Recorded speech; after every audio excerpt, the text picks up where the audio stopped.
Hello guys, तपाईहरुले हेर्न सक्नुहुनेछ यो धानको अवस्था यस्तो छ। धान पाकिसकेको छ। अब धान काट्ने बेला भइसकेको छ, तर यो धानको खेतमा पानी चाहिँ सुकेको छैन। अहिलेसम्म पानी छ। यो धान कसरी काट्ने, कसरी लाने, किसान पनि यसले चिन्तामा परेको छ, चिन्तित भएको छ। यो पछिल्लो वर्षाको कारणले गर्दा धान बालीमा निकै क्षति पुगेको रहेछ र यहाँ अहिलेसम्म हेर्न सक्नुहुनेछ। यो अहिले यहाँ न ट्र्याक्टर आउने अवस्था छ, न धान काटेर राख्ने अवस्था छ। खेतमा अहिलेसम्म पानी छ। खेतमा अहिलेसम्म पानी सुकेकै छैन। अहिलेसम्म खेतमा पानी सुकेको छैन, तर गर्ने के अब उपाय के छ? धान गइसक्यो। यसरी हेर्न सक्नुहुनेछ। धान गइसकेको छ, पानी सुकेको छैन, धान काट्ने अवस्था भइसकेको छ। धान पुरै पाकिसकेको छ। अब अझै केही दिन काटेन भने धान आफै झर्न थाल्छ।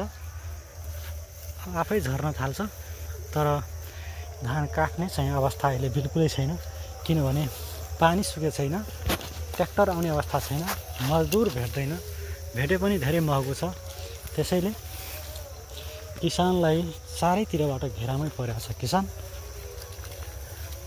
यो सहज रूपमा हुने कुरा यसपालि निकै गाह्रो भयो।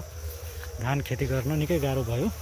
तपाईहरुले ठाउँमा लगभग मान्छेले 2 बिघा धान रोपेछ भने 1 बिघा धान गइसकेको छ।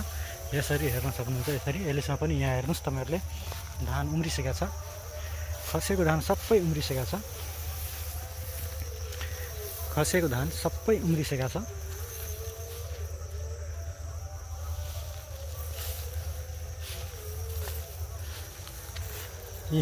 यो हाम्रै धान हो।